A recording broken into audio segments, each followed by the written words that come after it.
All right, let's jump right in today. We're tackling the book of Amos. A whole book, you say? That's right. We're going deep. Amos, he's got a lot to say, and it's not always easy to hear. But stick with us. We'll unpack this powerful message of justice, accountability, and, yeah, even a bit of hope sprinkled in there. You know what strikes me about Amos is that he wasn't some high-ranking priest or a prophet walking around in fancy robes. He was a shepherd, just a regular guy tending his flocks in Judah, and then, boom, he gets this urgent message from God. But here's the twist. It wasn't even meant for his own people. It was directed at the northern kingdom, their neighbors, Israel. So we're dealing with an outsider's perspective here. Someone looking at Israel, maybe seeing things they've missed. That's always intriguing, isn't it? It is. And to really grasp what Amos is saying, we got to understand the historical context. See, during his time, the Northern Kingdom, they were on a roll. Economic prosperity, military strength, you name it. But under the surface, not so pretty.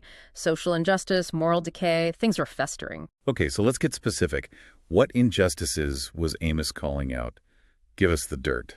Oh, he doesn't hold back. He names names, points fingers. He accuses the wealthy elite, flat out says they're exploiting the poor, twisting justice and living like kings while others starve. He even uses this image, cows of Bashan, to describe them, fat and happy while others suffer. Why? Cows of Bashan. That's a strong image.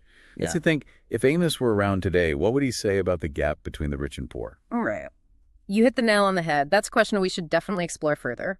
But before we get to Israel, Amos, he takes a detour. Starts with a series of judgments against their neighbors. Damascus, Gaza, Tyre, Edom, you name it. Even Judah gets a slap on the wrist. So he's establishing a universal standard, saying no one gets a free pass, not even his own people. Everyone's accountable to God's justice. Exactly. And the way he does it, very deliberate. He uses this 3-4 structure to list each nation's offenses, builds anticipation, like a courtroom drama. It's like he's saying, hey, everyone, listen up, God's watching, and no one escapes judgment. It's like a legal indictment, right? Laying out the charges, brutality, greed, violating basic human decency. And all this sets the stage for what's coming next, the main event, Israel's own sins. Oh yeah, buckle up. Amos doesn't sugarcoat anything. Social injustice, religious hypocrisy, a totally messed up view of God. He's basically saying, you think you're special because you're God's chosen people. Think again. And he's not just criticizing what they're doing, but their attitude, right? Their whole heart isn't in it. Absolutely. He describes their religious practices in detail. Feasts, sacrifices, music, the whole shebang. But God rejects it all. Flat out says, I despise your festivals. Take away from me your noisy songs. Wow. That's harsh. You'd think God would appreciate a good song every now and then. It's not about the rituals themselves, you see. It's about what's missing. Genuine repentance, real justice, compassion. It's all an act. God's saying, I want your hearts, not just your empty gestures. And this is where Amos, he really gets to the heart of the matter. He doesn't just complain, he connects the dots.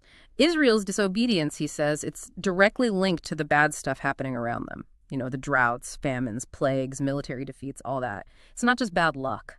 Amos says it's the consequence of turning away from God and his covenant. So it's like a cause and effect thing. What you do has consequences. Precisely. You reap what you sow, as they say. And to really hammer this home, Amos, he uses some powerful, really powerful imagery. Like a shepherd rescuing a few scraps of meat, like just a little bit from a lion's mouth. Or imagine grabbing a burning stick from a fire just as it's about to be consumed. Okay, yeah, I get it. Those are some intense images. He's basically saying, hey, you're playing with fire here. You're on the edge of destruction. Exactly. He's trying to wake them up, shake them out of their complacency, make them see how serious things are. But even with this super serious warning, Amos, he doesn't leave them completely hanging. Right, there's that glimmer of hope, that plea, seek the Lord and you will live. Yes, exactly. Even when things look bleak, there's always that possibility of redemption, of turning things around. And Amos doesn't just say, seek the Lord. He gets specific. He tells them, hate what is wrong, love what is right. He even says, promote justice at the city gate. So it's not just about being good in your own little bubble. It's about taking action, making a difference in the world, standing up for what's right, even when it's tough. You got it. It's about taking God's justice and compassion and living it out in your everyday life, in the systems you're a part of, everything. And this call to action, it's super important because Amos, he also makes it clear a reckoning is coming. He talks about the day of the Lord, this day everyone's waiting for. Oh, you mean the day when God's going to come and wipe out all their enemies and they'll be victorious? Well, that's what they thought. But Amos, he flips the script. He says, no, The day of the Lord, it's going to be darkness and destruction. And not just for their enemies, but for Israel too. Wow. Talk about a reality check. He's saying, your comfy little world, it's an illusion. He's pulling back the curtain, shattering their ideas of security, of being righteous just because they're God's chosen people. He's saying, no, it's about living it out. Justice, righteousness, that's what matters. So it's not just about you're all doomed. There's a deeper message here. Yeah. About God's justice, about straying from the path, and of the possibility of coming back. Exactly. And to really drive that point home, Amos, he uses a whole bunch of symbolic visions throughout the book. Locusts eating everything, a blazing fire, a plumb line, vivid, unsettling stuff. It's like he's trying to grab their attention, shake them out of their apathy. Okay, so let's talk about these visions, like the plumb line. What's that about? A plumb line, it's forechecking if something is straight, right? Making sure it's aligned. So in this vision, God is using the plumb line to measure Israel's righteousness, or maybe their lack of righteousness. So they're not measuring up, not even close. Nope, not at all. And then there's this vision of a basket of summer fruit. Sounds kind of nice, right? But think about overripe fruit. It's starting to rot, right? Beautiful on the outside, but inside it's going bad. That's Israel, Amos says. They look good on the surface, but inside it's decay, moral corruption. Like a ticking time bomb. And then what about the locusts? I mean, that's just scary stuff. Locusts back then, they were a nightmare, wiping out entire crops, causing famines, the whole 9 yards. In this vision, the locusts, they represent God's judgment, the consequences of Israel's actions. So he's using these everyday images, things they would have understood, to deliver this really powerful message about their nation, their souls, everything. It's clever, but man, it's also pretty terrifying. It's interesting how Amos uses these really, graphic images, these threats to get his message across. But it's not just about, physical destruction. It's deeper than that, right? It's about their values crumbling, their relationship with God falling apart, their whole society unraveling. Yeah, you're right. It's about the big picture. And one thing that's important to remember is that even with all this judgment, all this doom and gloom, Amos, he still has compassion.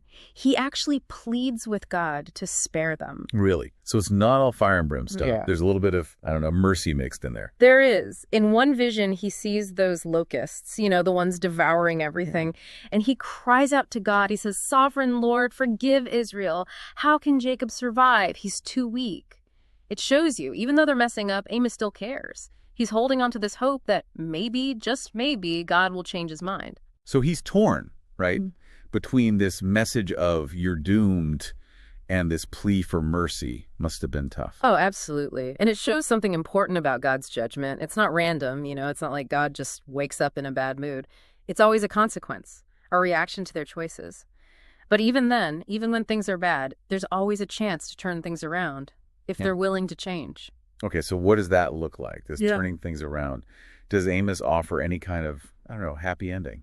Well, he does talk about a future restoration, a time when the fallen booth of David will be rebuilt. That's talking about the Davidic dynasty, the line of kings, It's a symbol of their past glory, of God's favor. So it's like going back to their roots, back to a time when things were, right with God. Exactly. But there's a catch. It's not a guarantee. This restoration, it depends on them, on their repentance, their willingness to turn back to God, to embrace justice and righteousness. It's a possibility, a promise, but they got to meet God halfway. And this is where it gets interesting for us, right? Because we're not living in ancient Israel. We're not facing locusts or, enemy armies at our doorstep.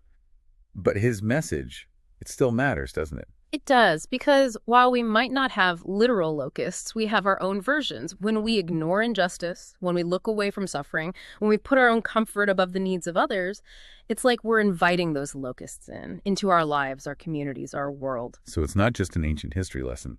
It's a challenge for us today. You got it. Amos, he makes us look in the mirror and ask, are we living in a way that reflects God's justice and compassion? Are we helping others flourish, or are we part of the problem?